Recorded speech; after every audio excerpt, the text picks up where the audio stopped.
everybody, welcome along to what is the return of the AGT GT7 broadcast. We are back for Season 6, kicking it off right here in Trial Mountain. My name, of course, is Isaac Fogarty. People call me the voice of AGT. I don't know about that, but I'll let you be the judge of that. And I'm not alone this season. I've brought some friends along to keep me sane in the commentary box. I've got two friends alongside me today. We'll do them one by one, introducing first a man that is very well known in the AGT GT7 sphere. The recently retired one-time Pro-Am runner-up, Max Silver, aka Al Dusty, is in the commentary box alongside me. Max, this is not your first time you've been in the com box, but you're back and we're getting into Season 6. Absolutely. Good to be back. Cannot wait. It'll be an amazing season ahead of us. That Pro-Am runner-up remark really did hurt me, I won't lie, especially coming back to this track. But nevertheless, we are here. We are happy. It should be a good race. I'm excited to be here. Thank you. No, you are most welcome. We will be coming to you for some expert analysis on this circuit later on. Boy. Because there's some corners in particular that you are particularly well acquainted with. So stand by, because we'll come back to that just a little bit later on. But we better introduce our co-commentator, our other co-commentator. He's the man that anything he gets behind the wheel of, he's just somehow immediately quick. There's no way to slow him down that I've discovered yet. So maybe putting him in the commentary box might give him a little bit of a distraction and time off some practice so everyone else can catch up. But it is none other than Oden himself, Mr. Matt Dernedde. Good evening, Matt. Pleasure to have you here. Good to be here. I think you've definitely found something to stump me because the brain's gone really slow. So we'll see how this goes. I'm sure you'll be fine. Once we get into some racing action, you just talk about what's on the screen. How hard can it be?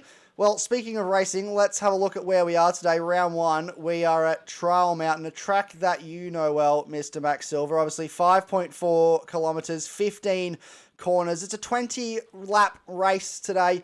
We've got two divisions that we'll be showing today, Division 2 and Division 1. And so 20-lap races.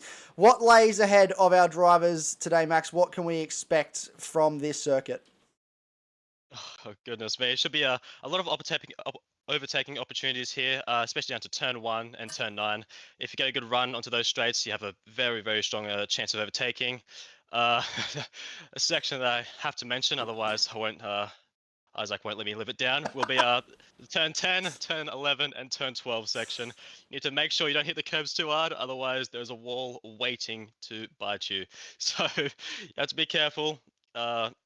Apparently a few seasons ago, there's a guy leading the race who managed to spin there. Don't know who that was.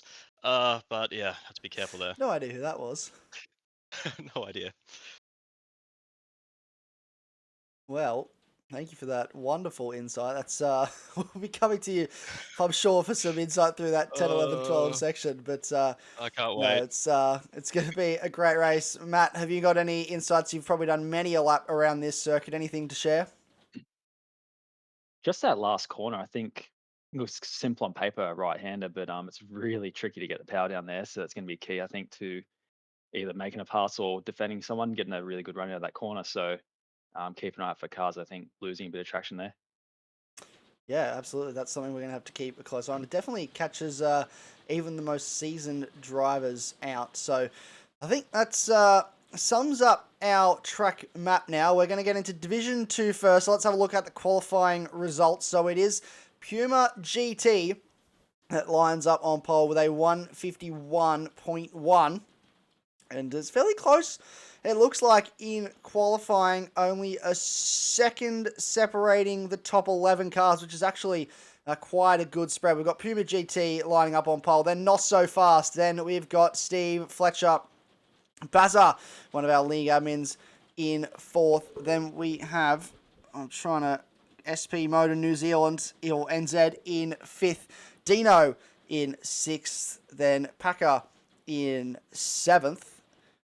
Got CS. Oh man, too many letters there. We've got Arnie sitting in 8th, so qualifies in the top 8. A great result for him. Then Barto in 9th place. Dr. Nobody will line up in 10th. Then we've got Lagoon in 11th. Sid Roosters comes out at 12th. Sparks 13th. La Palmans in 14th. Dragons 210 in 15th. And L Hedges at the back of the field in 16th. Max, you've spent quite a lot of time in Division 2 over the seasons. Have you got any surprises here for you? Any big names that have stood out to you either up the field for more than you'd expect or down the field? No, it's seeing Fletcher at the top and not so fast. It's where I'd expect them, to be honest. Top 4 within 2/10 there, which is quite impressive. There's a bit of a gap down to 5th, but Puma GT, I've never had the chance to race him before, so it'd be exciting to see how he goes. Got pole in his first appearance, I assume. So it's very cool to see. Dr. Nobody just sitting on the top 10 on the cusp there, so I expect him to move forwards, and Arnie as well. So it should be a good fight for the top 5 positions there, and I expect a very good fight for the podium given the qualifying gaps. Indeed. Well, we're going to have to keep a close eye on that as we get ready to racing. I believe we're not too far away, and we're going to get stuck into some electric racing here at Trial Mountain. So let's jump over to the field for race 1. Here we go. There's our pole sitter, Puma GT for CP Motorsports, getting ready to lead us away. We are counting down. We have a green flag and we are away for this staggered start. So the drivers spread out a little bit with these rolling starts that we run here on AGT Tuesdays. GT3 Tuesdays. It was a great start for Steve Fletcher, right on the back of Nos so fast already through the turn 1 and 2 complex. And these guys are line astern as we come through towards, this is turn 4, I believe, for the first time. I haven't got a track map in front of me at the moment, but I will learn the numbers as we go on. This is Arnie defending early in the FR Racing Mercedes-Benz from Bartow behind another CP Motorsports driver. This is the Nissan GTR, and we've got the Ferrari of Dr. Nobody in just behind. Doesn't look like his livery has loaded, unfortunately, but it looks like we have pretty much on everyone else's livery, but a fairly spread out start here for our drivers. No major moves so far, but a clean race start so far, Max. Yeah, good start so far. Good to see the Ferrari Puma GT leading the way still from pole. He had a good start, got what he needed, and seemed to be making a bit of a gap here already. I'm a bit biased towards a Ferrari. I do like the look of the car. I love the car. Don't drive it, but I love everything else about it. So good to see it leading. Not so fast, just about a second off, trying to maintain. Oh, I don't like this section. I'm going to pretend I didn't see that. He seems to have nailed it, obviously a better driver than myself. So, yeah, good start so far.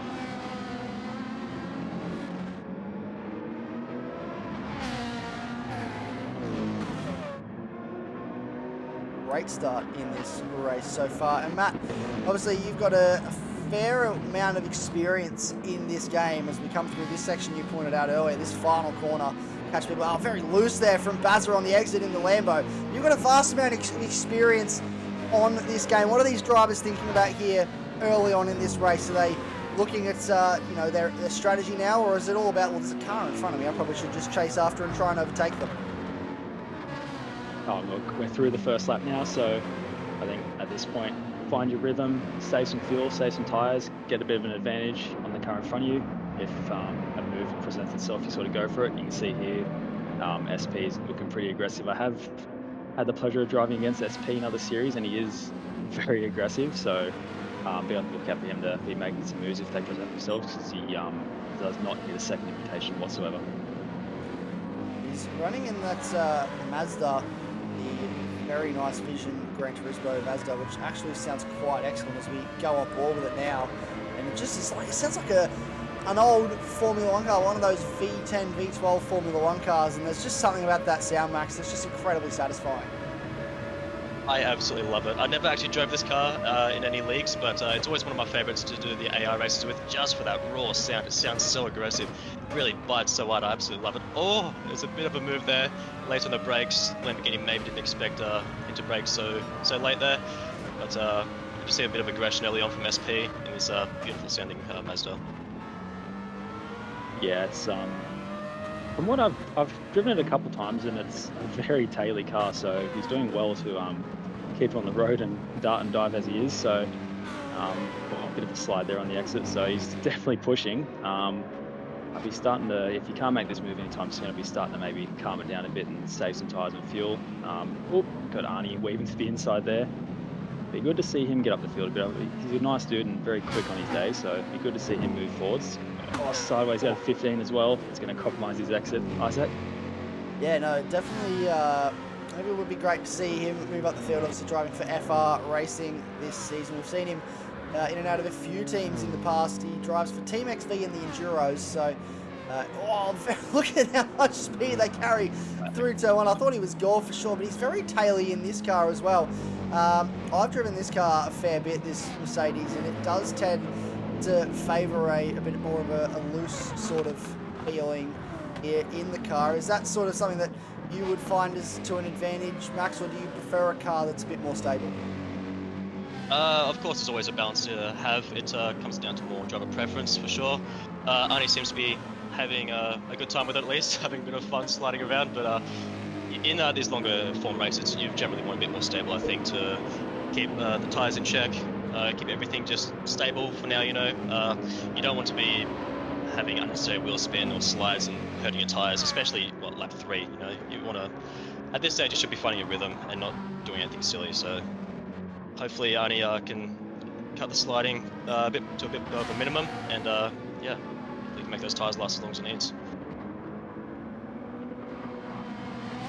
Yep, I'm back at the front here. So it looks like Puma's gap has actually shrunk a bit here. So NOS is starting to put the pedal to the metal, maybe activating a bit of the NOS. But yeah, this is shaping up to be a good race. I'm not sure if Puma's just holding back a bit, managing those tyres and fuel like we said, or if that's NOS closing in a bit. He's got the purple lap at the moment, so be a good one to keep an eye on here as they get around to the last corner here. See how they go getting on the power. Yeah, nice and smooth from both. Oh, NOS almost in the fence though. Jeez, this is going to be a good battle, I think, Isaac. Yeah, it's shaping up to be really exciting, and looks like Fletcher and SP are not letting them get away either, so we could have, neither is Bassett really. They're all sort of still relatively close together, so fastest car on circuit on the last lap was a slowdown penalty for NOS so fast. That is going to sting. That is not what you wanted, especially at a circuit like this when you have to serve it on the, I believe it's coming up out of the bottom, the bottom of the hill. To serve it up through there, so that's a very awkward place for him to try and serve that penalty. But he's going faster again on this lap, so he is improving. He has got the pace in the car, just not going to be able to use it to full effect, and this might compromise him to the car behind in Steve Fletcher.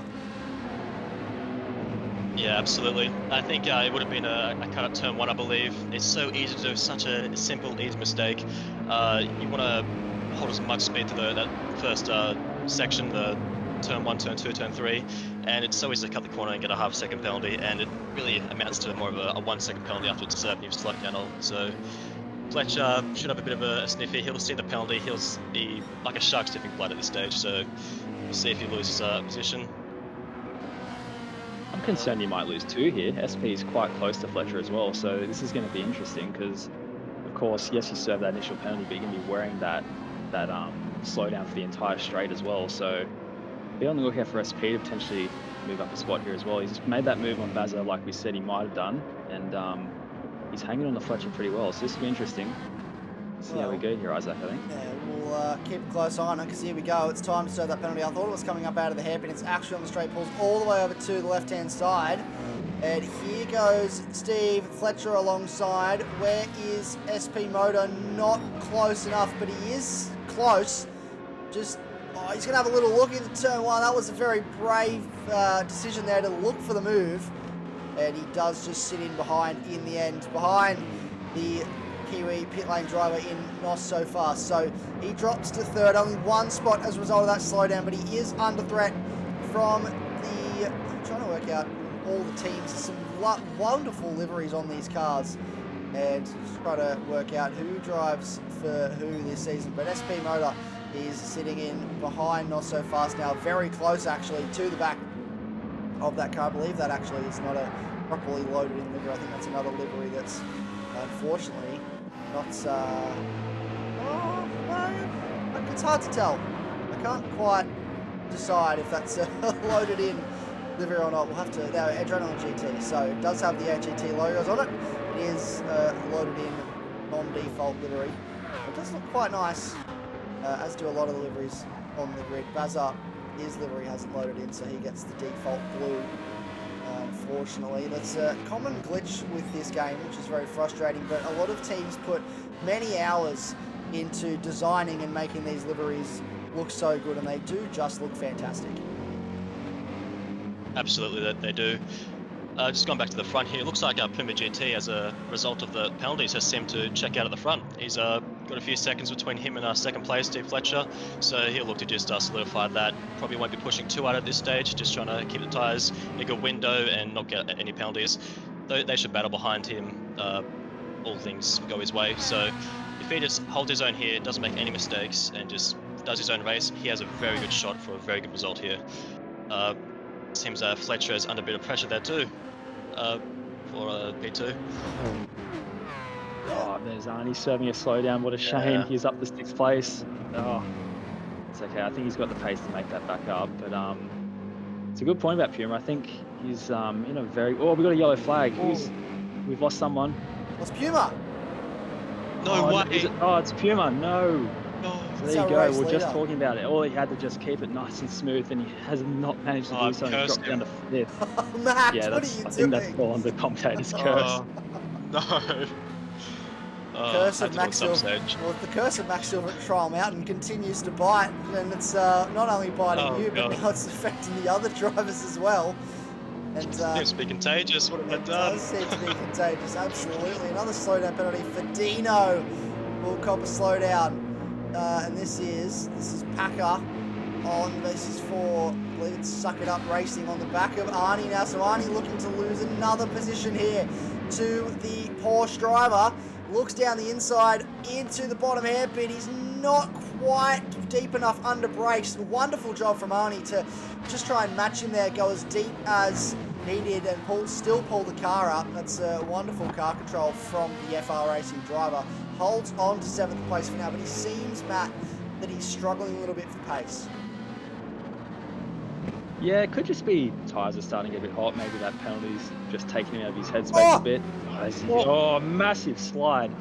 I really think that penalty's just gotten into his head a bit. He just needs to calm down, slow everything down, and get back into his rhythm, because he's clearly got the pace, as you've seen before. So, but crucially, with that mistake from Puma, we've got Steve Fletcher in the lead of the race in the Mercedes.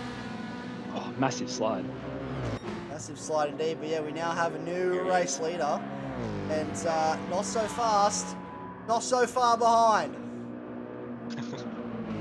Absolutely not. He is right on his tail. He's been there for a few laps, so he might just be just staying close, being in his mirrors, trying to be as big as he can. Not trying to go for any audacious moves, but just trying to, if Fletcher makes a mistake, he's going to be there. As it looks like he gets a really good run here, he's going to the outside line. He's going to try to force movement around the outside.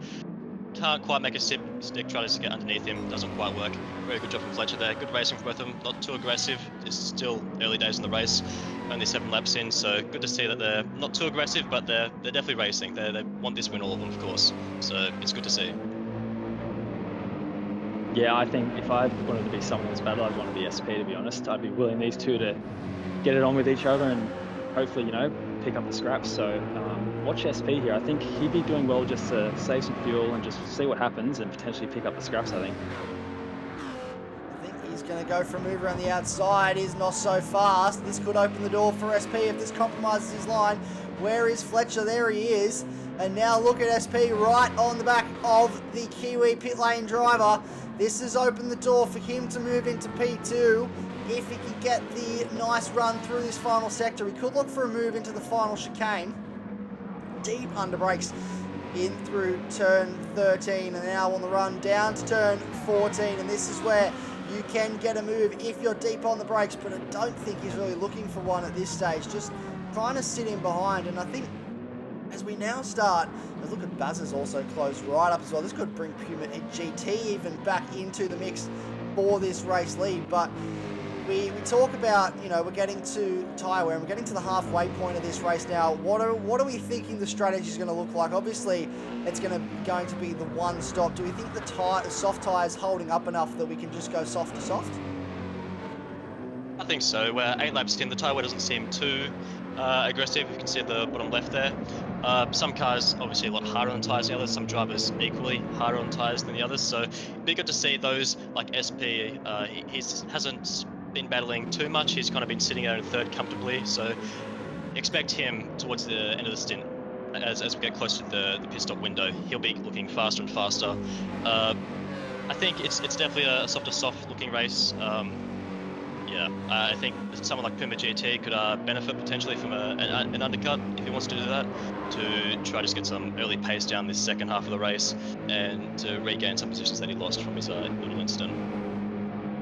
Yeah, 100%. I think looking at the tyre wear now, you could, if you're down the field or if you've, lost a few positions or you're just sort of struggling to get past someone, I think you could start looking at pitting now and make it to the end on another soft. So I think be on the lookout for some pit stops pretty soon, because deep on the brakes, Amani, that's a great move. He's pulled it up, put the indicator on. He's got the left indicator on the right indicator now, so he's happy with that one and he's on his way now. So see if he can charge down the top 5, but yeah, I think we can really start to expect to see some pit stops very soon because I think those tyres will definitely make over half of the race. Yeah, well, we'll have to keep close eye on it because, yeah, looking at tyres, something really the loaded side, the working side tyre that's really worn to halfway on lap 8. And there we go. First of the drivers to blink, and it is Puma GT into the pit lane for his stop. So this is where we'll see the first of the runners start to blink. Them undercut around here could yield you a benefit if you get it right, essentially. But we'll look down the field here, and it doesn't look like anyone else has really thought to have a bit of a look through the pit lane yet. But we'll leave Puma GT pretty much last, besides Dr. Nobody, who sits in 15th. We do have a DNF in this race, so one driver will not finish. Let's see how much fuel he decides he needs on board to get to the end of this. 86 litres only to get to the end of this race. So there we go, onto the medium tyre. That's a bold call. It's an interesting call. I am surprised by that. I would have thought the soft tyre would easily make it home from here with better pace. Maybe he knows something that we don't know. Maybe just the less drop-off is what he's looking out for, sorry. So he can just push as hard as he wants all race. No tyre preservation needed. Interesting. I wouldn't have gone for it, but we'll see. He seems to be pretty confident after his incident. He's regained his momentum, it seems. So, and maybe a differential in the tyres is what he needs to regain his places. So it'd be interesting to see what the top 3, if they react this lap or in a few laps' time. But yeah, Puma GT, he's done well. He's set himself up to a good result, hopefully. Yeah, I think looking at his front tyre wear, I think he was a bit heavier on his tyres than a few other people. So whether he was just concerned about the tyre wear, and of course, as those softs really start to drop off, you do lose a lot of pace. So he's potentially just trying to cover that off. But I think I would have went for another soft tyre personally. I don't know about you, Isaac, but the medium is definitely an interesting choice. Medium is an interesting choice, and I'm just actually consulting with our, as you see, Bazza into the lane now. And I'm just actually consulting with our higher-ups as to whether they actually have to use 2 compounds of tyres, because the more I think about it, the more I feel like, and I have confirmation, they actually don't. So I thought they might have had to. I know that's been a rule in past seasons, and it changes from season to season depending on what regulations we decide to go with, but they only have to use the mandatory compound, which for this race is the soft tyre. So this is Bazza, who seems to be splitting this race 50-50. He's in on lap 10, or as 50-50 as you can, and he will come out. Where's Puma GT? So he'll come out quite comfortably ahead of Puma GT, actually, but crucially, Puma GT will jump Steve Fletcher, who I think must have had an issue, and same with SP Motor, who I believe those two must have been tangled up in an issue, because they're now both right down the order and well behind Puma GT, who's already up into the tunnel. That is a big shocker. I did not expect that at all. That's yeah, really, that's 2 key contenders down the field again. So this isn't their positions, of course. A lot of pit stops haven't been done yet, but we might see them even outside the top 5 if yeah, that's a really big mistake from both of them. They must have had a bit of a tangle with SP, obviously trying to make a move as he was behind them. So yeah, I'm not sure what happened there, but Puma GT, stroke of luck. Bit of fortune in this race. Yeah, I think we've clearly missed something there on the cameras, but that's a net gain now, 2 positions already for Puma. So you see we've got Arnie running up in second. That front right looking pretty as he runs onto the grass. So yeah, no surprise there. He's straight to the pits. I'd imagine he'll be going to a soft now. He's done half the race. So we've also got the race leader in the pits too, not so fast. So as we look at Packer here, geez, that Porsche looks fantastic, doesn't it? But yeah, I think all these guys are definitely going to be going onto the softs, I think. Yeah, well, you would think so with what now is the halfway point of the race. You would think the softs are the logical choice. But then again, we're never really known to do things that are too logical here in GT7. And anyone could do anything. Oh, someone might put on the hard tyres for all we know. But this is Bazza on our screens, and I've just flicked to him real quick because I want to know where he's going to come out in relation to Not So Fast. His fuel's gone in. There he is coming out of the lane. Where is Bazza? And I think Not So Fast will hold on for now. Arnie's gone to the medium tyre as well. So Arnie has decided medium tyre is the better option with 10 laps to go. There's Puma GT right in behind. Caught him at a really awkward time there. Not much that Arnie could have done to really get out of the way. Probably wouldn't have wanted to get out of the way anyway. Just parked the car on the apex and thanks very much for coming. But both drivers there did very well to avoid an incident. But Arnie is going to struggle here on these medium tyres, although Puma GT behind also on the mediums.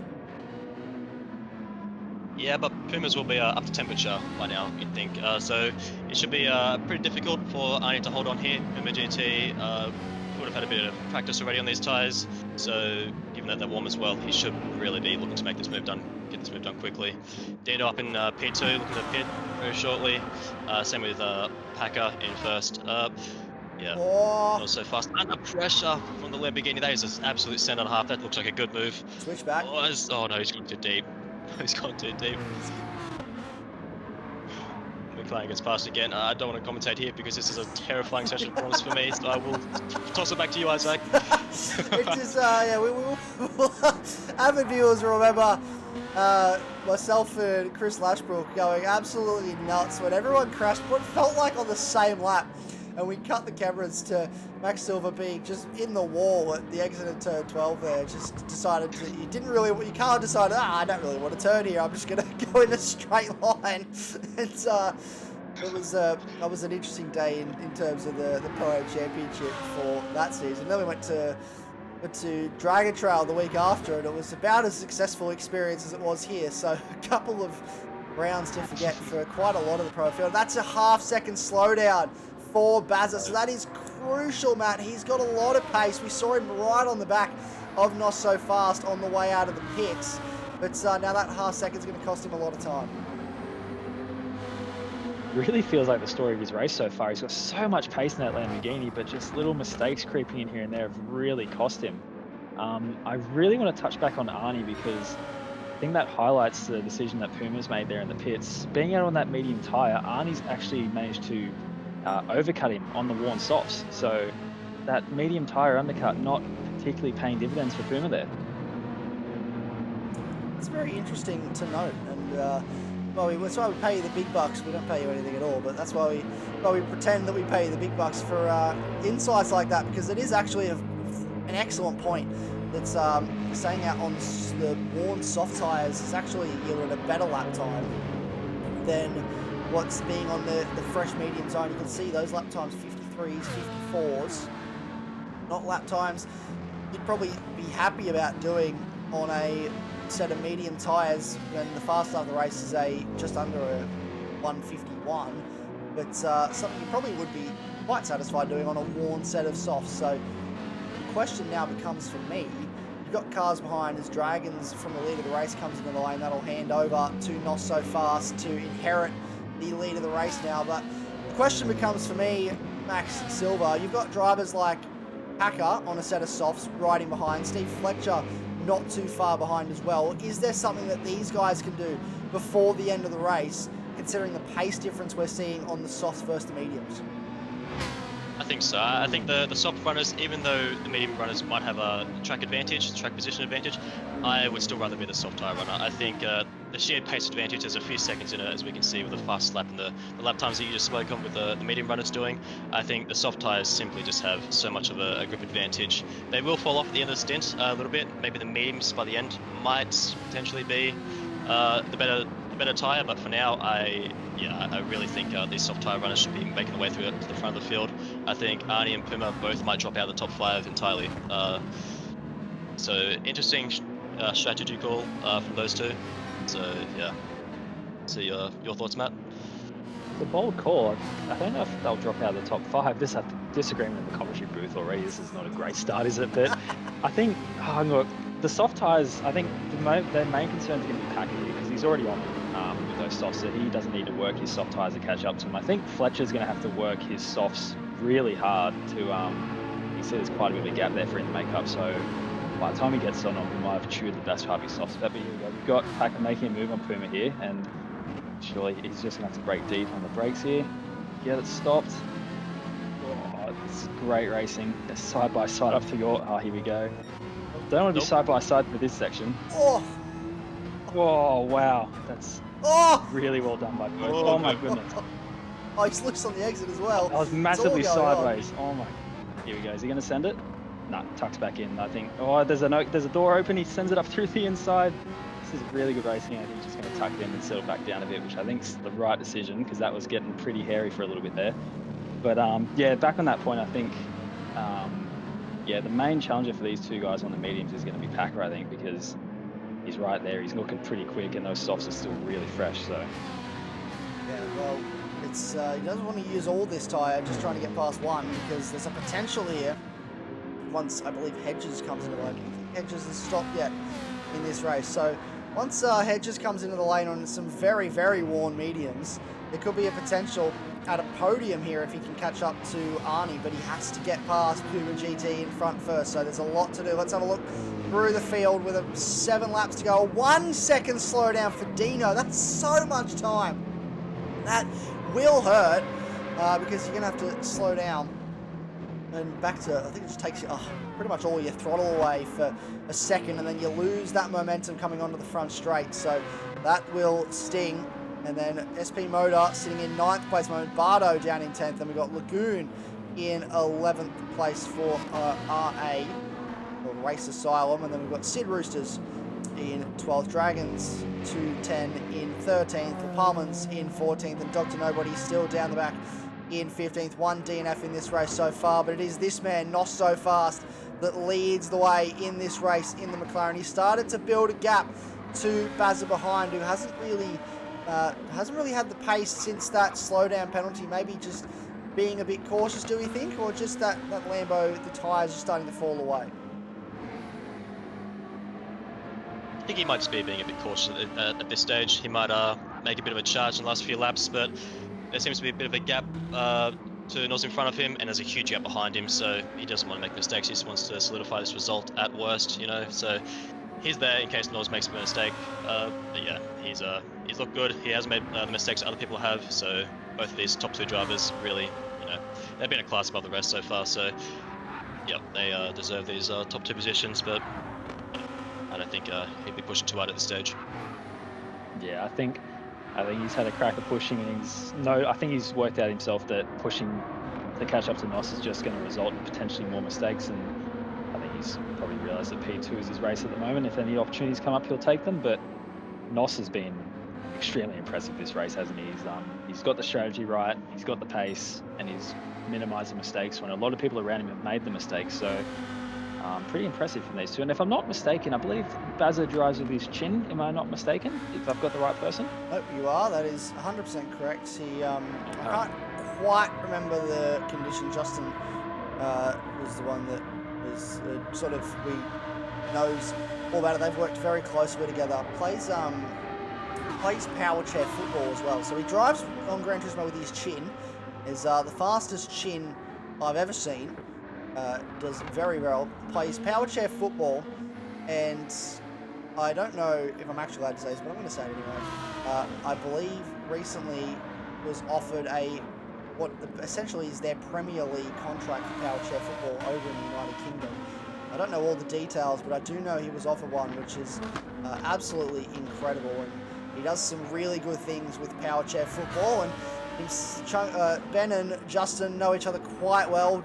Justin used to be a power football coach and used to play power chair football as well, and that's how these two met. And now Ben is making a name for himself, not only in Gran Turismo and his infamous chin, but also in the power chair footballing world. So we congratulate you, Ben, on everything that you do and just how amazing it is that, you know, you're accomplishing all these things, and we commend you for driving with the chin, because I'll be honest, boys, I've tried. It's not easy. I can't imagine it's very easy at all. That's impressive to hear, because Bazza has absolutely wiped the floor with me countless times, and that doesn't do good things for my confidence, knowing that I just can't keep up. That's unbelievable. So absolutely props to him. So it's very impressive for sure. Yeah, unbelievable. He's a lovely guy. I've loved talking to him many times. He's one of the loveliest people in this league. Absolutely love having a chat with him, and nobody deserves the props more than him. So yeah. 100%. Crucially, Packer's gotten past Puma here, and he's really putting the pressure on Arnie. And I think if we have a look at those soft tyres, I still think they're in pretty good condition. So yeah, they're barely putting a dent in them. So Arnie's under some serious pressure here. Be interested. Oh, he's gone to the inside very early. Looking for defensive positioning here. Packer's in the slipstream, buried right up in it. Is he going to go to the outside, or he's going to keep it to the inside? Gone. No, okay, nothing going here just yet. So plenty of time to go in the race. He doesn't need to force anything just yet. So, Jesus, is going to be. I think this is the one to watch to the end here, Isaac. This is going to be a battle to watch, because this is for the back end of the podium here in Div 2. The racing is holding up. Remember, we still have a whole another division to come your way after this. Division 1 will get underway not too long after the action finishes here in Div 2. But we still have 4 laps to go in this 20-lap race to open Season 6 of the AGT GT3 Tuesday night series. And what a race it has been so far. Plenty of action up and down the field, and none less, I should say, than what's on your screen right now. Packer versus Arnie. FR Racing versus Suck It Up Racing. 2 of the bigger hitters in terms of teams in the AGT sphere, the AGT GT7 universe.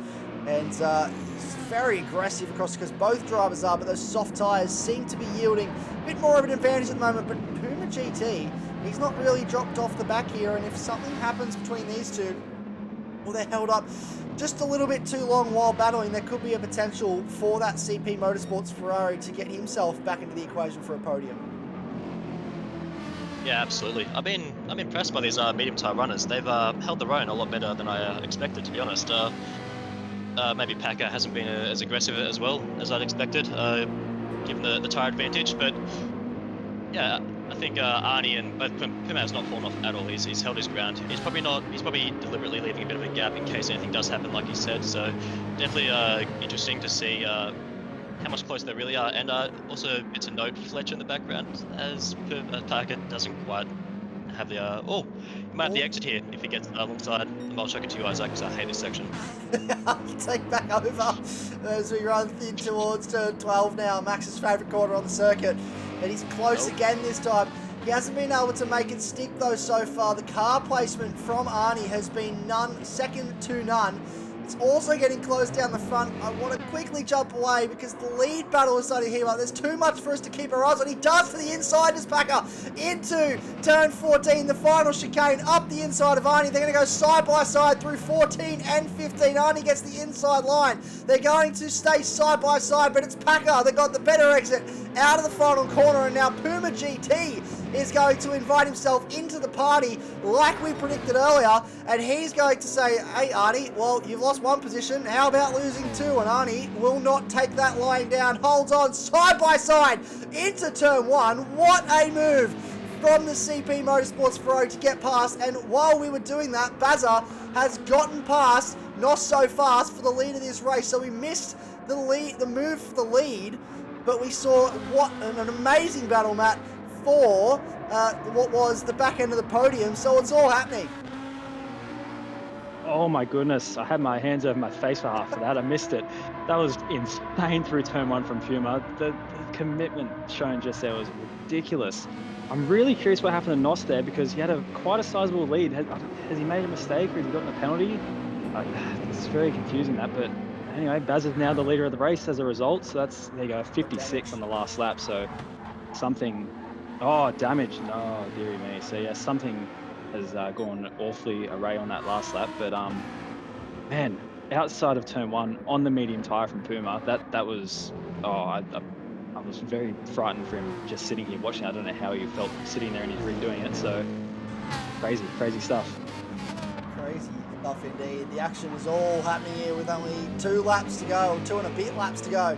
And now Fletcher has, well, if Arnie's already fallen victim to one Suck It Up racing car, I think he's about to fall victim to another Suck It Up racing car because those soft tyres, the mediums are holding on quite well, but the softs still have the pace advantage at this stage. A 53.2 plays a 52.3, so a 9/10 difference in terms of lap time on the previous lap. Steve, very loose on the exit. That's a massive slide. He's done well to catch that, but that will cost him crucial time. The gain that he had made all the way up to the back of the FR Racing Mercedes, and now he's going to have to work hard to do it all over again. He hasn't got long left. He does not at all, but he seems to have a quite strong pace. He made up a lot of ground these last few laps, so I expect him to be very shortly on the back of Arnie. And I'd like to say, Matt did argue with me. He said Arnie would not fall outside the top 5, and, well, it's still on the cards. Okay, buddy. All right, so I'm not completely wrong just yet. I might be, but I'll deny it until it happens, okay? So, yeah, I expect Fletcher to catch back up. He has 1.5 laps to make something happen, and if anyone can do it, of course, it's Fletcher, so be good to see. Yep, absolutely. Look, I can admit. You've Matt, jinxed him! What have you done? Matt, I've what never have seen. you done? That is the commentator's curse if I've ever seen it. Oh, no. You owe Steve Fletcher a $20 note for that, because here comes SP. He makes the move. That's pretty slim pickings on the damaged Mercedes. That's such a shame from Fletcher. He was on the charge and he's made a crucial mistake at a crucial time. It's such a shame.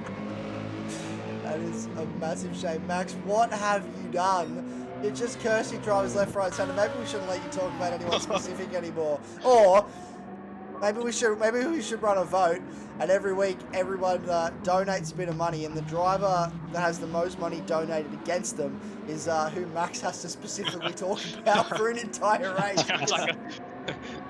Sounds like a lucrative business. I could make something here. That sounds So, if you have something I could work with. If you have any drivers that need cursing, reach out to Max, send him a crisp $20 note, and we'll get on it for next week. But Matt, we've now entered lap 20. Where has the time gone? Because it's already the final lap, and Bazza looking quite comfortable out in front now. Well, they say time flies when you're having fun, and geez, I'm having a hoot right now. But yeah, the mighty Chin in first place, looking to bring it home with a pretty sizable gap. So I think barring any mistakes, he's got this one pretty well sorted. Not so fast, you know, what could have been, I guess. He had the pace and had the gap, and just shows the show it's never over until the fat lady sings. So still carrying that damage. Fuel light's starting to blink now, so he'll be left ruining, I think, what could have been a race win there. And also Packer in third, pretty low-key sort of drive. He's got Puma there for a bit of company, but I think if he can just keep it nice and straight and tidy, he should be pretty sweet. So that was a pretty low-key drive there onto the podium so far. And he's still in the top 5, so I'll be taking a 20 for that as well, please, Max. Damn you. I'm not going to talk about any drivers specifically until the end of this race. I think the racing gods have made their statement. Me and this track do I not think gel. they'll appreciate that as well, I think. I think all the drivers are I might have a quietly... few angry. I think all the drivers are quietly saying, thank you, do not mention me. I've only got a few corners to go. But speaking of a few corners to go, we are now entering on the rundown towards the final chicane on the final lap. And this man on your screen, Bazza the Mighty Chin, as he is known, is going to open his account very strongly here in Div 2 for Season 6. He wins Round 1 in Trial Mountain take a bow, Bazza. It is Not So Fast in second, and then Packer will finish, hold on, for third, and Puma GT, after starting from the pole, will bring it home for a very nice fourth. Arnie, crucially for you and your wallet, Matt Dernedde holds on to fifth, and SP Motors and Steve Fletcher 6th and 7th. Barto, a lovely top 8 finish. But we'll jump now to our full results. What a race that was. Let's have a look at our full race results now. So Bazza brings home the win. Not So Fast in second. Then we've got Packer, who finished in third. So a great result for him in the Porsche. And then Puma GT in fourth. Arnie, fifth. And we have, sorry, I'm trying to read the names. They're quite small. But we have SP Motor in sixth, Fletcher in seventh, Barto eighth, Dino in ninth, Sid Roosters, a great top 10, Stormy Shaper in 11th. Then we've got Lagoon in 12th, L Hedges or Sergeant Bolo in 13th, La Palmans in 14th, and Dr. Nobody finishes in 15th place. And gentlemen, what a race that was. I'll throw to you first. Max, you're very happy. Sorry, you're not very happy. You have to fork out $20, so your wallet's taken a hit. But a driver of the day for Division 1, or sorry, Division 2. It's not Division 1. We're not quite there yet. But Division 2, have you got a driver that stood out to you today? I think overall it was just Bazza, who's the best rounded driver. Didn't make, I guess, so many mistakes. I think not so fast, and Puma really, what could have been for both of them. But yeah, Bazza was the one that capitalized at the end. Had the gap, made the gap at the end. Yeah, I think he's my driver of the day personally. He drove very well. Yep, I think I'll agree with you on that one. I think Bazza, he, as we saw, he made a few mistakes early days, had a few track limit penalties, and he decided to calm it down, just keep it on the road, and as a result, the race leader ended up making a mistake, and he was there to capitalize. So, yeah, just a nice consistent run there from Bazza to pick up the win. I think he came through from, but did he start fourth if I recall correctly? He did start So fourth, he's moved up a yes. few spots and picked up the win. So yeah, driver of the day, Bazza, the mighty chin. Yeah, well, there we go. I'll have to agree with you fellas there. Wonderful drive from the Mighty Chin to bring home the race win. What a result for our drivers. That is Div 2 race 1 of the season. We're now going to take a very short break and get set and ready to go for Division 1. So we'll be right back. Don't go anywhere. We've got Division 1 coming right up. No mountains too high, no oceans too wide. I take a leap of faith for you, I touch the sky. No city's too big, no river's too deep. I'd cross the universe for you, my love, I would die. I don't know when the wheel lost control. Stuck in my same old place, trying to make some sense. I don't know when the wheel lost control. Stuck in my same old place, trying to make some sense.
Another hot one.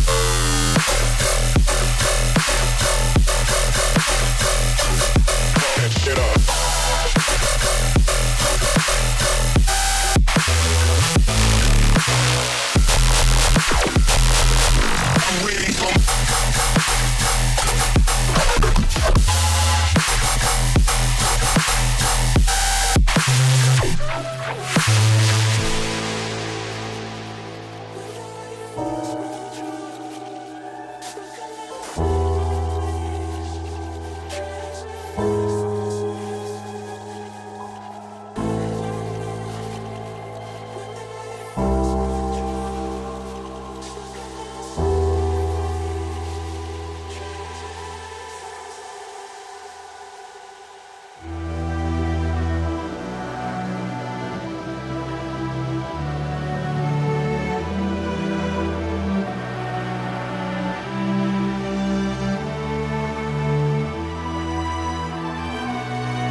Welcome back. We have one more race to go. Obviously, it is round 1 of Season 6 for Adrenaline GT's GT3 series. The staple series. Sorry, I had a moment there. But the staple series in our GT7 action. Of course, reminder that my name is Isaac Fogarty.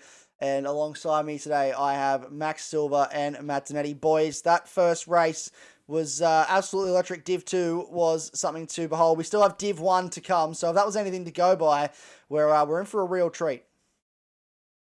Absolutely. That was a very exciting Div 2 race. Maybe I shouldn't commentate specifically onto certain cars. I have amassed something of a curse, I guess. But I'm expecting good things from Div 1. I expect a very close race. Qualifying seemed to be quite close as well, so I expect the race to be very close. Strategies to be maybe a bit more sensible, I'll say. I'm not sure the medium was the right call in Div 2, but yeah, I expect big things from this Division 1 race. Yep, absolutely. I think, like you say, like touch on the pit strategies. I think these guys will be running to a very, very, very exact number. I wouldn't expect many of them to stray from it. So I'm expecting pretty similar strategies up and down the field, unless someone picks up damage and has to try something a bit left field. So, but yeah, a lot of big dogs in this race, so it's going to be a good one. Yeah, it certainly will be. There's big dogs are coming out to eat. Woof woof. Get ready on those. Anyway, we'll quickly move on. Let's have a look at our qualifying results. So it is Caleb Bertels. I don't know how to say that last name. I apologize, Caleb, but it is distinct Caleb that lines up on pole position. Sharky will sit in second for this race. K-Dot, AGT K-Dot up into third place. A very strong qualifying for him. I'd be super happy to be all the way up the front end, the pointy end of the grid. Matt McCallum is in fourth, and we've got Barton in fifth. Justin Ladaway starts sixth in this race. Then we've got Muller in seventh. James Walbutton in eighth place. Warpig in ninth. Clinton in 10th. Not H. Clinton, so I don't know. I'll have to confirm that's not Hillary Clinton starting out of 10th place in this race. Then ST2 Guilty in 10th. Mo in 12th. Prying Stingray Luke Smith in 13th. Wrestler 14th, filling in for Pokitas tonight. And then S2T Greeny in 15th. And Will Bryant in 16th place. So he didn't set a time in qualifying, Will Bryant, but another fairly close qualifying session, boys. Top 10 separated by just under a second. 8/10 separates the top 10 there. So pretty close qualifying session. Yeah, absolutely. Seems to be quite close. I hope the races are just as close, 'cause that'll make a great viewing experience. So you see the first two cars there, Caleb and Sharky, under a 10th between them. So that'll be quite exciting to see how that unfolds as the race progresses. For sure. There's a few surprises the Citroen. I've not seen that car come out in quite a while, so pretty shocked to see that here. And the other one that really sticks out to me is Luke Smith down in 13th. He's as long as I've known him, he's been an outright front runner. To see him buried that far down the field is quite a surprise. So expect to see him making some inroads. I'd imagine he's going to be a good one to watch in the race. Yeah, well, we'll keep a close eye because there's certainly plenty of time, as we learnt in the first race, for drivers to come back through the field. Well, without further ado then, gentlemen, let's head down to the circuit to get this race underway. Here we go then. The reigning champion, Caleb Bertels, will lead us away. Distinct Caleb at the front of the field. The lights are out. We are away for race 1 of the season in Division 1, the second race of the evening. It's a great start for Sharky, who's not letting Caleb in front get away just yet. He's sitting right in behind the rear wing of that Nissan GTR as they all run through turn 1 for the first time. A great start for all of our drivers. No major incidents so far, it would appear. And Bryant sitting fair way back at the field at the moment, driving for PHE Racing in that Porsche. So not a super strong start, but everyone's made it through cleanly. And it looks like, gentlemen, we have a race on our hands out the front. No one's really started to pull away yet. Sometimes we see drivers start to get clear, but it seems that Sharky's held on to the back of the Nissan in front here. Yeah, absolutely. I expect, especially the opening stages of this race, to be a bit more sensible, less outrageous moves, I would assume. yeah, they understand it's a long race. It's not one on lap 1, it's one on the positions everyone has by lap 20. So, yeah, I would like to touch on. It seems that the Nissan is quite a strong car here, as long as well as the Citroen. Sorry, as I stutter a bit, but the Citroen and Nissan seem to be the cars that are designed at this track. I haven't raced this game for a little while, so I'm not sure what the meta is. If this is just a one-off with this track, or if that seems to be the meta overall. But it's interesting to see because I haven't seen the Citroens ever. Yeah, I think if again, I'm a little bit out of the loop with what the bot's doing on this game. From what I can remember, though, I think the GTRs are typically the straight line missile, and the Citroens are quite good in the corners. So, going off that, this should be a pretty interesting race with cars with different strengths going against each other. As well, got CP on CP here, and a bit going on in the background as well. Gee whiz, there's cars everywhere. Here's more. I think that's a car in the wall. Who's that? Is that wall button? It is. It was. And damage as well. No good. It's okay. It's early in the race. I think just get your head down. I think get to the pits, and he can still do something from there. I think so. He'll keep his head down. But geez, that was disastrous last corner on the first lap. Yeah, it's side by side. He's going to be pushed into the wall. It looks like swipes across the front of ST2 Green in heavy contact into the wall. Massive damage on the front end of that's the Mazda RX. I still haven't got the numbers. The Vision RX, I believe. The Vision Gran Turismo, but that's heavy contact. And he's back in the wall again. So he's struggling now. Is Jay Walbutton, not the start to this race that he would have wanted, and that's just sort of all started. Yellow flag ahead as well. What's going on up in front? Trying to work out what's going on. Oh, it's K-Dot. K-Dot's facing the wrong way. Oh no! The man that qualified in third place in this race was all the way up towards the front. He's faced the wrong way in the tunnel. Not sure whether he was helped in that situation, but that's not going to be something that the race asylum driver is too thrilled about. I need to stop talking. I said it'd be a sensible start. What have I done? Again. The curse. Again. I'm so sorry. Wallbutton and K-Dot, please don't send me angry messages. I like you both. I'm sorry. So, no, but they have a long time to drag it back. They've got 18 laps. They can probably put a set of mediums on and make that last the entire race. And if they'll have no traffic, so they should have just clear air to try and make up some sort of ground. But yeah, it's very unfortunate indeed. Yeah, I think just early in the race, I think tyres will still be coming up a bit, and close proximity to other cars. There's going to be dirty area involved and whatnot. So pretty easy to make that mistake, but we've got guilty here with a penalty as well. So quite a few mistakes early on for quite a few of our runners. As we got Clinton, he's making a move on. Whoa, goodness me, that's Clinton trying to make a move there on Mo. Mo not get. He's a hard dude to get past. He's a very hard racer, Mo. So we've got the two CP guys running together, which is great. Matt McCallum up in fourth. It's good to see him up there. He's come a long way recently, Mr. McCallum. He's really starting to find some serious pace to challenge these top guys, so really impressive from him so far. And it looks like the top three stayed relatively the same, barring the disappearance of K-Dot. It looks to be a fairly clean start for most of our drivers so far.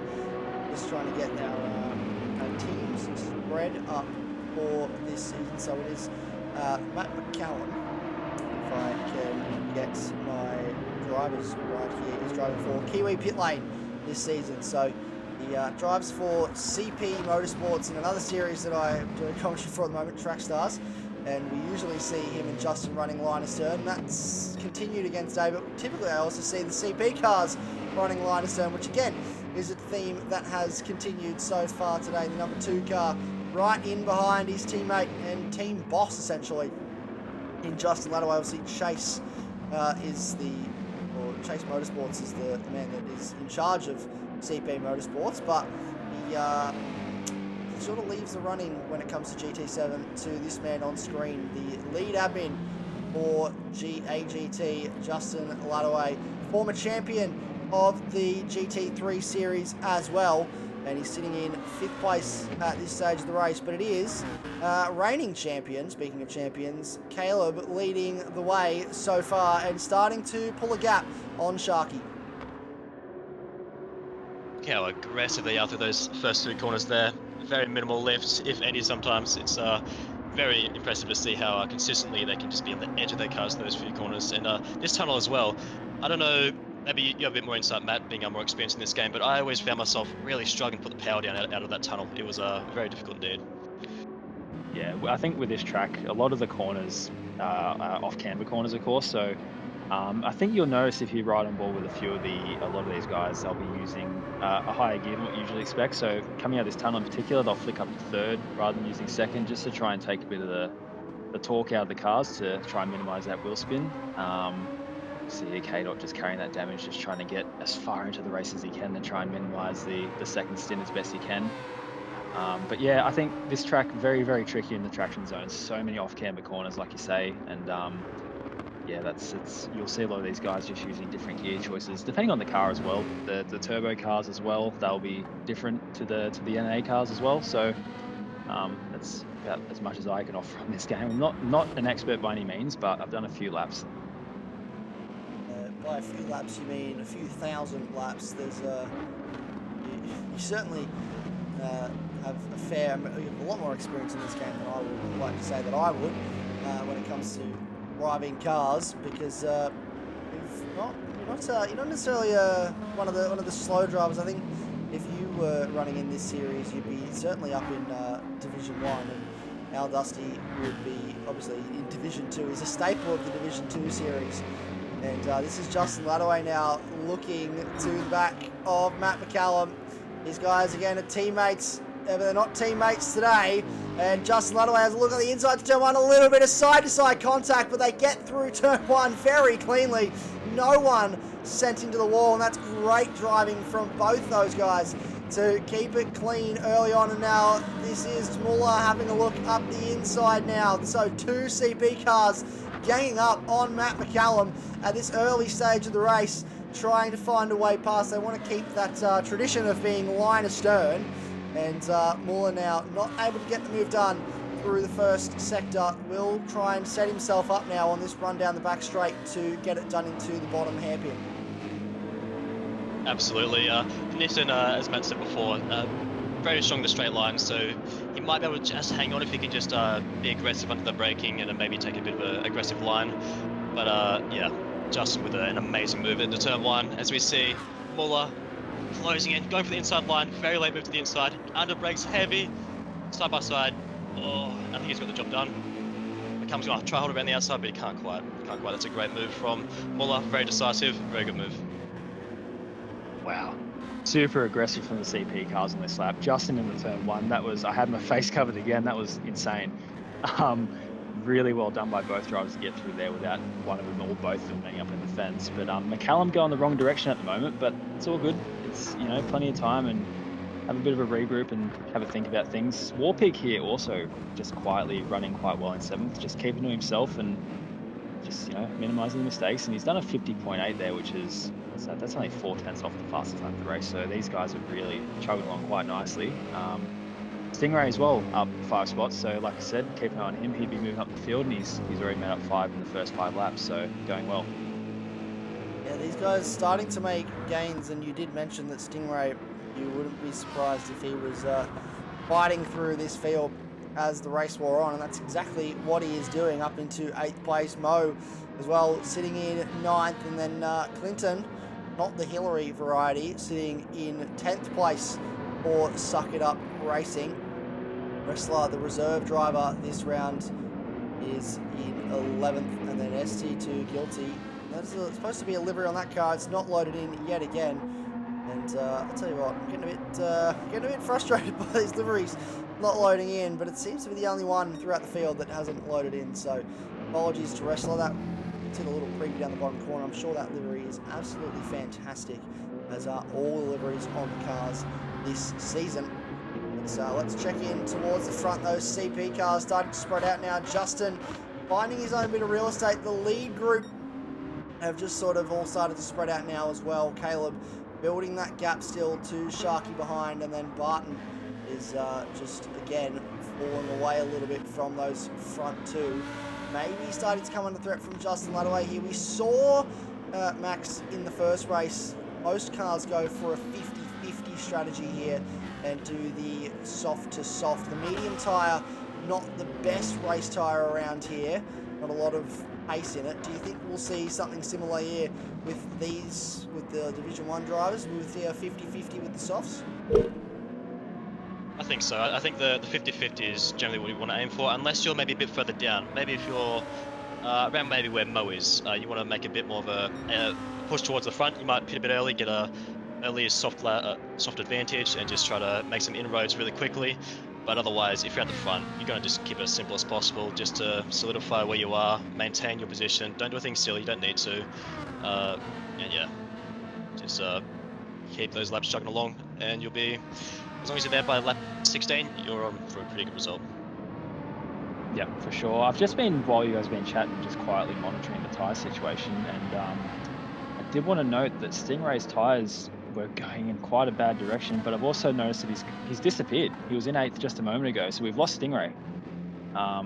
He's down in 15th, so he stopped it. Okay, so he's gone for an early stop, so onto the medium tyre, which isn't surprising because that soft tyre of his was already past halfway worn. I think he is a controller driver, so that could be playing a role in that as well. And the Lexus notoriously unkind to its tyres, so expect to see him run to the end from here, I'd imagine, as he gets a big slide into the wall there. That's quite lucky to not pick up any damage.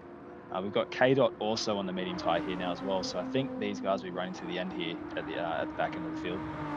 Yeah, they look for K-Dot, especially with that damage that he was carrying. I think it was the lesser of two evils. He's just done his fastest up the race, 52.3, so he was not quick on on those soft tyres with the damage. So this is actually a better result for him and can potentially open him up to get a strong result in this race if he can just put in some solo laps now in clean air. And that's what Luke will be trying to do as well. Luke Smith down in 15th place, and that is Bryant off as well. Warburton still carrying. He's got rear end damage as well now, so he just continues to grow the damage that is on that Mazda, the JM Motorsports Mazda, and he now pulls into the lane. Brian also into the lane for his stop. Look at how much those softs are getting worn so quickly as well. Some drivers just pushing super hard on those tyres and wearing them through. And we didn't see this much tyre wear. It's probably actually on Wrestler's car, the average tyre wear we were seeing by this point of the race. So it's just clear to me, Max, that some drivers are pushing a little bit harder than others at this stage. Yeah, some of them maybe qualified a little lower than what they were hoping to. I think both Mo and Stingray being some of those drivers, so they're pushing extra hard to make up some positions as quickly as they can. Of course, that means wearing the tyres more, but as I said, they can go to it soon enough, so they might be pitting this lap, next lap, so not too much of a loss, the worn tyres, but yeah, something to look out for because they will have to do maybe potentially a longer stint at the end, so yeah. Yeah, for sure. I think another big part of this tyre wear situation as well, if you look at the lap times these guys are doing compared to the Div 2 fellas, of course, naturally they're going quite a bit quicker. So those tyres are copping a bit more of a pounding, stuff like that. And this is where you sort of start to separate the great drivers from the aliens. You know, you've got guys that can be super quick, but they just abuse their tyres. And then you've got like the guys at the front there, they're doing these ridiculously quick lap times, but they're still managing to keep their tyres in check. So it's just, yeah, I think you having a look at Miller's tyres there, he's absolutely ground away that front right tyre. So I think it's a consequence of just quicker lap times, and that's, you know, it's just naturally going to graft the tyre a bit harder. Now, very loose on exit there from McCallum as these tyres start to fall away. I was just going to make a comment that's now lost us. The whole position that's costing there as well. So that's a crucial position loss for Matt McCallum. I was just about to make mention. He was starting to come back. I didn't have to say anything before the commentator's curse came in. But he was starting to come back at Muller, who has, again, as you mentioned, Matt, chewed through that front right tyre, just trying to get past the Kiwi Motorsports Nissan. And that is crucial in terms of the difference in tyre. That could be the difference between staying out one more lap and having to come in earlier than what you would want to. But here we go. Sharky now has saved his tyre. Caleb has actually chewed through quite a lot of his tyre, and Sharky has done a great job of nursing his tyres through this stint and now sits right in behind our race leader and could potentially fancy himself a move as we get on further into this race. Absolutely. He might be setting himself up as well just for a potential overcut. Yeah, Caleb has really shot his tyres there, so he's pushing extra hard. I think Sharky might just be managing, using the slipstream to get him up a bit in a bit of time, and then just that gives him a bit of an opportunity to save his tyres a bit more in the corners. So he's playing this very smart. Both his drivers push. Look at the gap they've got even to third place. Like they are in a league of their own. Very, very quick times. And I think that is Caleb pulling to the pits. I think it is. So be interesting to see what tyres he goes onto. I expect the softs. Yeah. I'd be interested to see if he does go to soft with how much he's chewed that tire, in all honesty, because this is going to be an interesting. He's 50-50 if I go soft to medium here, because he really has chewed that tire. I think, you can correct me if I'm wrong here, but I think the Citroen might be an MR car, so it's naturally going to wear those front tires quite a bit less. So I think that could be the difference there in the tire offset. But let's see what he goes on to here, because if I was him, I'd be thinking about a medium, because he's not quite made half distance just here. No, it's not quite made half distance, and fuel now going into the Mercedes. Not a lot of fuel though, so clearly can do some fuel saving. He has stayed on a set of softs. Now that is a big ask of those tyres towards the end of this race for the number one driver.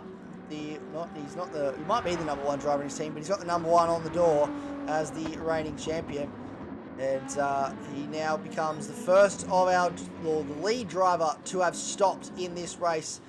And Luke Smith is a fair way behind him, so definitely no threat to that lead pack, I would suggest, at this stage of the race. But he is still running quite well and putting in some solo lap times. Speaking of solo lap times, Justin Ladaway sat in the 51s for quite a long time, now just dropped down to the 52s as that front right starts to continue to wear away, and we'll see him into the lane quite soon, I would suspect. But those Citroens, man, they do well at tyre life, they do well at fuel, they're doing well at everything at the moment. This might be the car to be in this season with the tyre life and the tyre wear. But Sharky now finds himself diving into the pit lane for his stop, and Barton will follow him in as well. What does Justin Ladaway do? He also dives into the pits, so it's happy hour in the pit lane as they all start to look at them all. That's the top 6 cars into the pits. What is Mosey as well? Wrestler, what's he going to do? Is he going to buck the trend, or will he also come into the pit lane? Will he make it the top 8 cars into the pit lane? Technically, it's not the top 8 cars anymore, but yes, the top 8 cars yet to pit have now all come into the pit lane at the halfway mark. Party in the pit lane, bloody hell. We did touch earlier say that we expected everyone to be a bit more close in the strategy calls, so this wasn't a massive surprise, but definitely funny to see all the cars pull in at the exact same time. And yeah, Citroen seems to be doing good at absolutely everything this race. It's a shame it's a Citroen, but nobody's perfect. So It's not as close on pit X as I thought it'd be. Obviously, that undercut there for Caleb's work to treat, but crucially, he's going to have 1 lap less on those tyres, and he was also quite a bit heavier on the tyre wear than Sharky in the first stint, so I expect that gap to close up as the stint wears on. Really good race here from Justin so far, I might add. He's quietly going about his business. He's moved forward. He's made no mistakes, and the lap times have been nice and solid and consistent, so really, really impressed with the league admin, of course. Matt McCallum, he looks like he's stabilised back in 5th place now, so he's made a bit of a gain there in the pits. Stingray up to 7th, so again, he's making gains as he keeps on going with his race, but I expect it's going to be a bit tough going from here with the mediums. I think it's going to be hard to get some of these soft runners, but if anyone can do it, it's him. And Warpig up to 6th, so continuing his nice quiet run, no mistakes, and quietly going about his business and moving forward. That he is. They're all doing just a bit of a quiet run at the moment. Matt McCallum trying not to put the curse on him, but he's had a great start to this race. Got his ears boxed a little bit there by the CP cars, but he undercut the other CP car and also Warpig in the pit lane to jump all the way back up to 5th.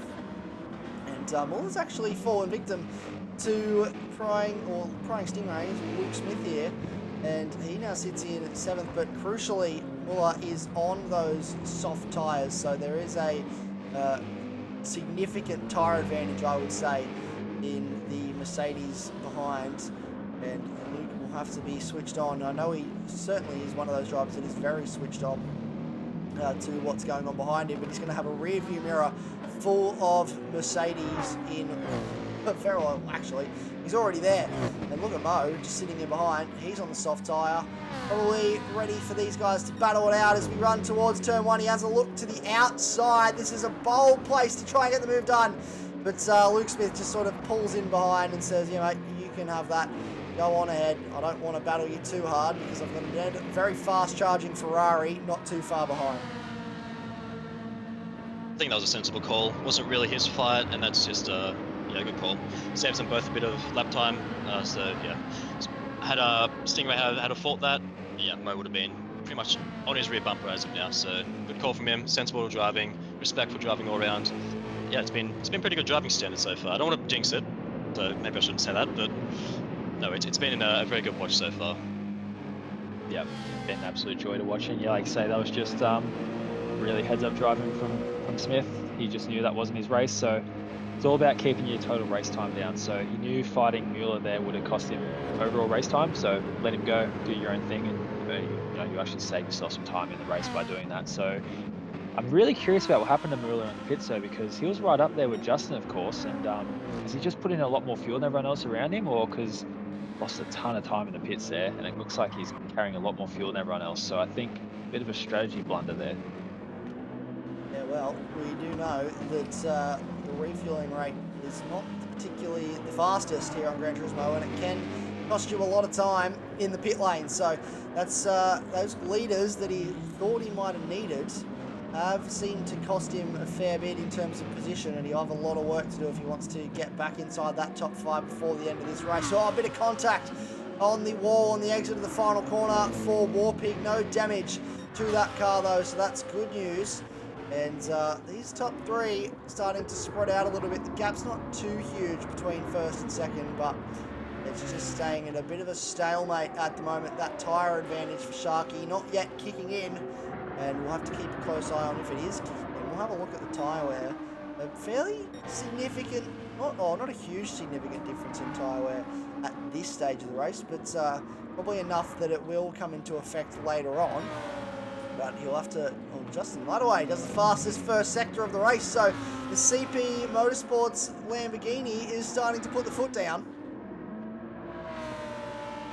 Yeah, he's been driving flawlessly. He started 6th, I believe, moved up to 4th, and in a lobby of this caliber, that's a very impressive performance, and he's been putting in very strong laps all race, very consistent, and as soon as his tyres seem to fall off, he pitted instantly, so very heads-up driving from him, and he's been one to watch. He's been driving, yeah, I don't think I've seen him make a single mistake. So, and a 4th place finish this race is very deserving. Very deserving indeed. I'm just going to say quickly, Yep, absolutely. you've said that he's not made a mistake. He's very deserving of a strong result in this race, so I can't wait for him to now bin it as a result of the Dusty curse. Oh, no. I'm so sorry, Justin, in advance. Okay, I'm sorry. If there's anyone that can break the curse, I'm sure it's Justin. So, I mean, Justin's just incredibly, I don't know, he's one of those drivers, he's very quick, he's very consistent, but he's But really car facing the wrong way. Sorry, Matt. I'm just going to cut in there. We've got Matt McCallum facing the wrong way at the exit of turn 13, and that is huge. I just caught it on the mini-map, and we'll let you come back to that point in just a minute, but that is huge for the Kiwi pit lane driver. He was sitting in a very strong position in this race. He now has huge damage, and he'll have to come back to the lane just to repair that. And that is going to be devastating. I think that's the wrong call. This is such a long pit lane here. I think he would have been better off just carrying that damage to the end. He's going to guarantee himself a massive loss here in the pits now. Yeah, I think he should have just stuck it out with the damage. I think that's the wrong decision. Well, we shall wait and see. Comes in late. I'd say this will be damage repair only. Where will it sit him back out? No, he's doing tyres as well. This is crucial moments in the lane. I probably wouldn't have gone for that tyre change, but nevertheless he has. And he now sits in last place. He's stone dead last and has a lot of work to do if he wants to gain any time on the drivers in front of him towards the end of this race. James Walbutton still struggling in this race, but I'll throw back to you, Matt. So rudely rudely interrupted your point that you were making about Justin. And we'll put him back on the screen there for you. But yes, please continue. No, as I was saying, just really super smart, super quick, picks his battles, and it comes out to that point of total race time. If you've got a move that's there on the table, you take it, but he doesn't force the issue. If you start forcing the issue, you cost yourself unnecessary time. And look, as a result, he's being rewarded with a 4th place at the moment. I don't want to jinx him, but he's going well. To touch on the Birtles and Sharkies at the front, I don't know where the tyre wear is at the moment, but that little gap that Birtles had just allows him to take care of those tyres a little bit. So he might just be looking after him at the moment just to make sure he's got something to fight with at the end. And yeah, I mean, look at that. Immediately, the tyre wear this stint is a lot better than the first stint. Sharky has got a bit of an advantage, but I think Birtles is just managing the tyre at the moment, managing the gap. So this will be an interesting watch to the end, I think. They're both sort of driving to a number at the minute, I think. Yeah, that's the thing, isn't it? It's just all about numbers for these guys. Look at them, 50, 50, 50, and then 50, 50, and 50. So they're all sitting within 2 or 3 tenths of their lap times at the moment, and that's just what they need to do to get to the end of this race. Fastest lap of the race is a 50.0 for Caleb, and then a 50.2 for Sharky. So he's 2 tenths off that best lap that Caleb did. So he's still pulling away, even though they're probably driving to a number at this stage of the race. Barton sitting at a 50.4. He's in the 50s as well. So very consistent lap times from the top 3. Justin sitting between the 51s and the 50s at a 50.4 is his fastest lap of the race. And then Warpig in 5th, also sitting in the 50s and just above in the 51s as well. So really quick pace lap times. I'm pretty sure the fastest lap we saw in Division 2 was just under a 51. So there's quite a few drivers here that are sitting above that pace at this stage. And Luke Smith, I call him Liam. I am so sorry, Luke, but it's a habit I'm trying to get out of. But Luke Smith sitting in 7th place, but he's now got a Defy Motorsports Ferrari in Mo sitting right in behind him. And here we go. He looks to the outside, maybe for the switchback to get the run, but that's brilliant car placement from Luke Smith to just park it in the middle of the corner, and it makes or forces Mo to have to go to the outside. And if he can hold it here as we go on board, looks for the switchback, but it's going to catch him around the outside now. He's still stuck on the outside, and this is great car placement from the FR Racing driver as they now go side by side down the front straight towards turn 1. This is a bit of side draft going on from the Ferrari driver. They're still side by side as we approach turn 1. It's all going on. Cover your eyes, Matt. You never like to see him go through side by side here. They're still line astern. Look how close this is at the moment. That's insane. I really thought Mo would have got him there because that Ferrari accelerates like a bullet shot out of a barrel. I really thought he was going to get him, but both these guys are super aggressive drivers, and usually that just ends in tears, but they've done a really good job of managing that. Luke sideways again. Those medium tyres are really struggling to hang on here, and Mo's just all over him right now. Just want to touch on both these drivers. They qualified 12th and 13th, so they've both made up a lot of ground in this race. They're both driven really, really well. I did mention it, I think, before that they may have qualified a lot than they expected. As Mo is looking up for a move down here, I'll let you take control, Isaac.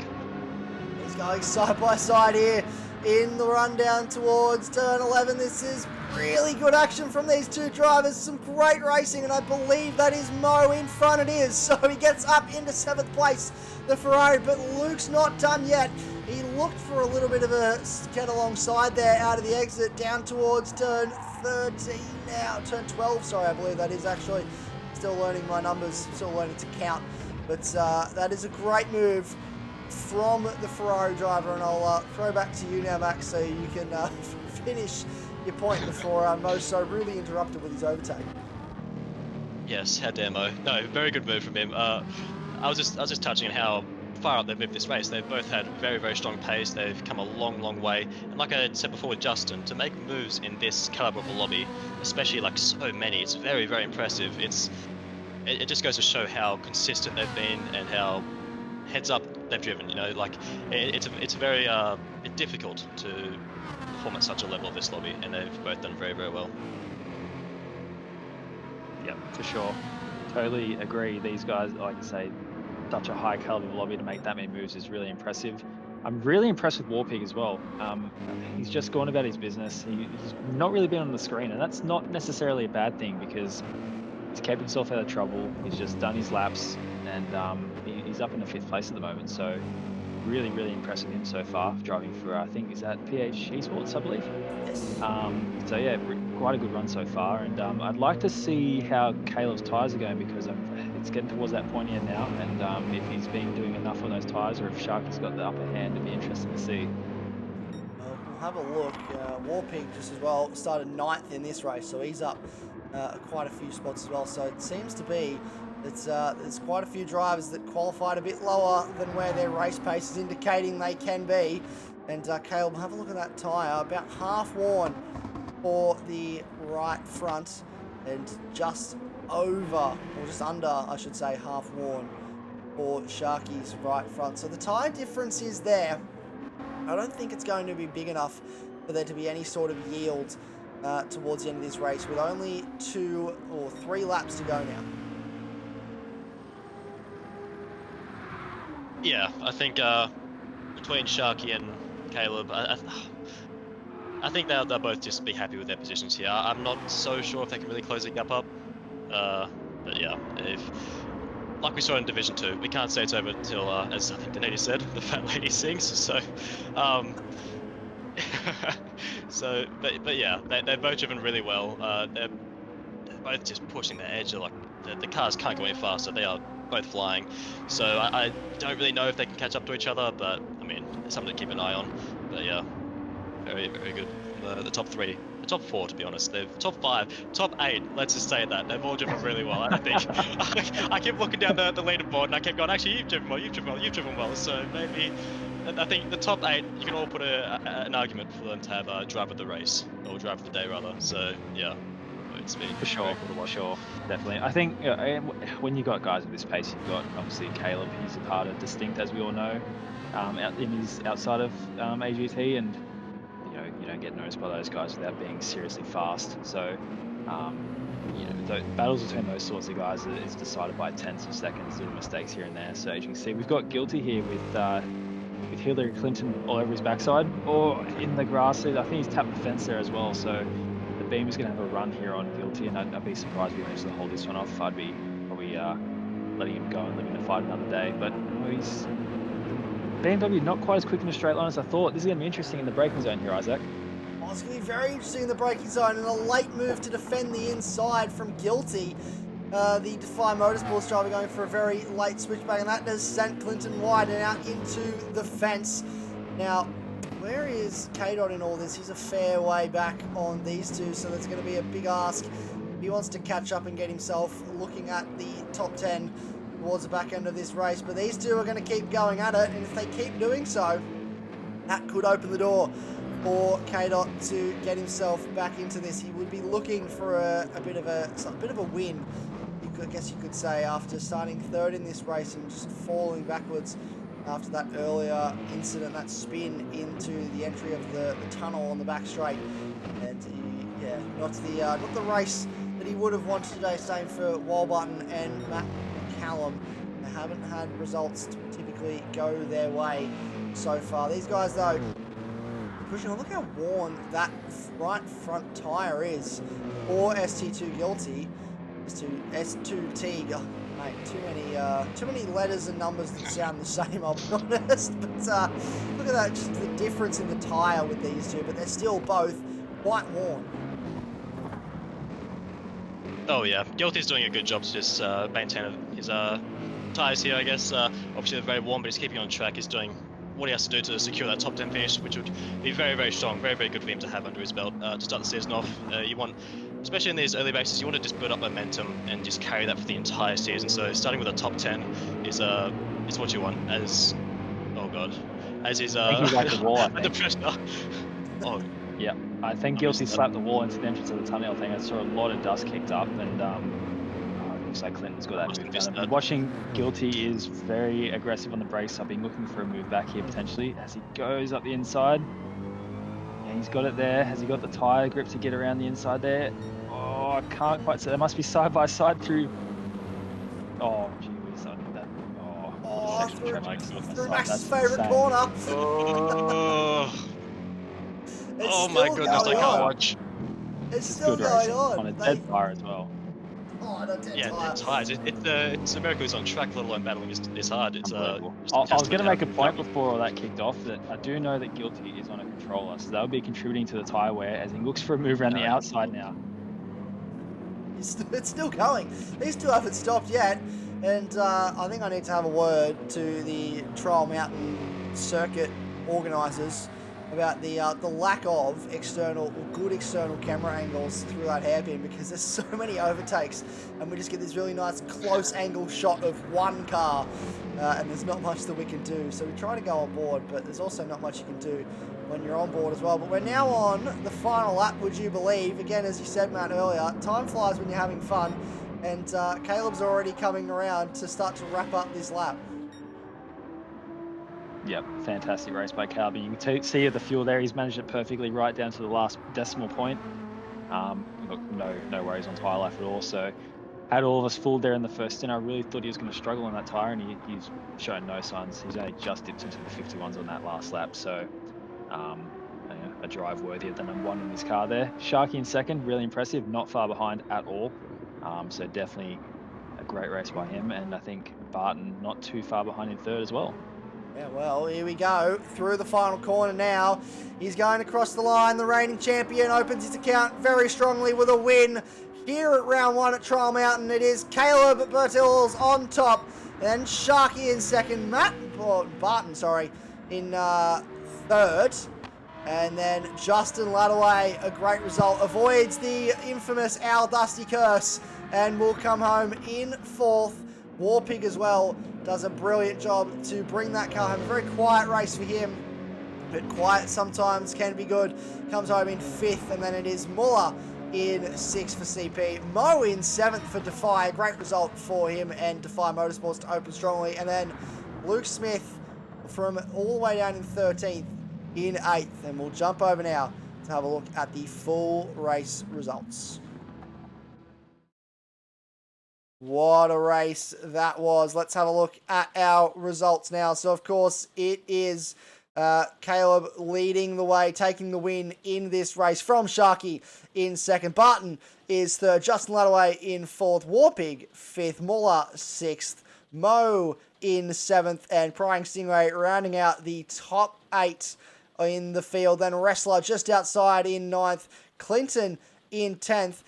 K-Dot came back as well. It must have been a fall off in the tyres for S2T Guilty, because K-Dot ended up finishing in 11th place and getting past him in the end. So Guilty finishes in 12th. Walbutton in 13th and Matt McCallum in 14th. Both those drivers having races to forget, I think. And then Bryant in 15th and S2T Greeny in 16th. Gentlemen, what a race. We went to Max first last time for Driver of the Day, so I'll go to you first this time, Matt. Who stood out for you in this race? I was really hoping you wouldn't come to me first because, gee whiz, there's some options. I think, yeah, massively so. I think I'm going to throw it to, and it's a really predictable, boring choice, but car number one, position one, fastest lap. I really thought after the first stint he was in some serious trouble with the tyres, but he's pulled it out of the bag, picked up the fastest lap along the way, and picked up the race win. So maximum points for Cal Bertels and driver of the day. Oh, I'm very glad. Yeah, you went to Matt first because I too don't really know who to pick. Yeah, like I said before, the top 8 entirely, you could pitch in and say they deserved it, and they all do. I think I might give mine to Justin just to spice up a bit. I think he drove his race perfectly. He didn't make mistakes. He didn't get too audacious. Just did what he had to do, did his job, and got the job done. Came home with a 4th place finish. Started 6th, ended 4th. Pretty much a flawless race. You cannot complain with that at all. So I think he deserves it well and truly. Well, gentlemen, I'm sorry to say, but none of us are going to agree in this race, because I'm going to pick someone else as well. I'm going to go with Warpig in 5th place. Started in 9th and netted himself a top 5 finish in the first race of the season. So that is, to me, that is an excellent job, a wonderful drive. Just sort of kept to himself, all out on his own, 50.7 for his fastest lap of the race. So something that it was quick, but it wasn't breakneck speeds, but it was enough to just stay consistent, stay out of trouble, and get himself home into 5th place. So that is definitely who I'm picking for my driver of the day. But gentlemen, that is it. So I might go to each of you for some final thoughts just to wrap up what has been an absolutely excellent day of racing. Max, I'll start with you. How has it been, first of all, being back in the commentary box? And what are your thoughts on the racing we had today? Well, I like being in the commentary box, but I'm not really sure the drivers will be after that race. After both of them at that. I think Justin was the only one that actually got away with it. Away with the Dusty curse or the Max curse. So no, but it was great racing. In both the races, it was really good racing. Very unpredictable race. Div 2 racing, that was great to watch, and then Div 1 was just all the drivers drove absolutely flawlessly. It was so good. There's a minor hiccup on I think lap 1, but apart from that, it was really just very, very strong performances from all the drivers. Very good to watch. Yeah, it was excellent to watch indeed. And Matt, your first time in the commentary box here at AGT, and hopefully you've had a bit of fun, and we'll continue seeing you back because there was some great racing today. What are your thoughts?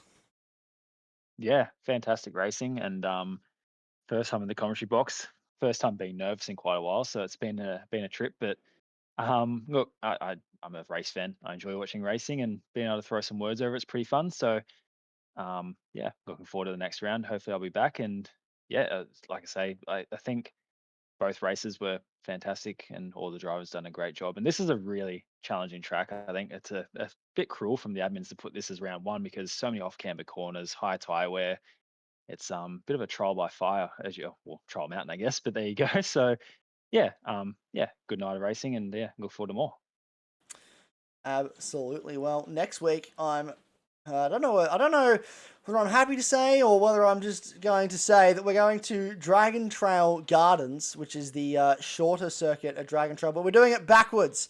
So we're doing Dragon Trail Gardens in reverse next week, which is going to pose a challenge for sure. You talk about, a trial by fire here at Trial Mountain.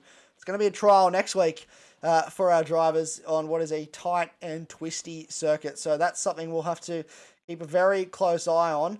But that'll do it for today and for today's action. Thank you all so much for tuning in at home. It has been an absolute pleasure to bring you this broadcast, to be back in the commentary box and back in the booth with two great men alongside me to bring you all the action. We look forward to doing it for the rest of the season. Obviously, 8 rounds lay ahead of us, 7 to go, and Dragon Trail Gardens reverse next week. But for now, that'll be all. Thank you very much, obviously, to... Oh, my controller's getting low. Thank you for that, PlayStation. But I've been Isaac Fogarty, and I've had Matt Dernedde and Max Silver alongside me in the commentary box. It's been an absolute pleasure, gentlemen. Thank you so much for being here. Thank you. Thank you. And almost in unison. We're getting in sync. We'll have it down pat by the end of the season, I'm sure. But thank you all so much tuning in at home. We hope you've enjoyed. And as always, my name's been Isaac Fogarty. We'll see you next time.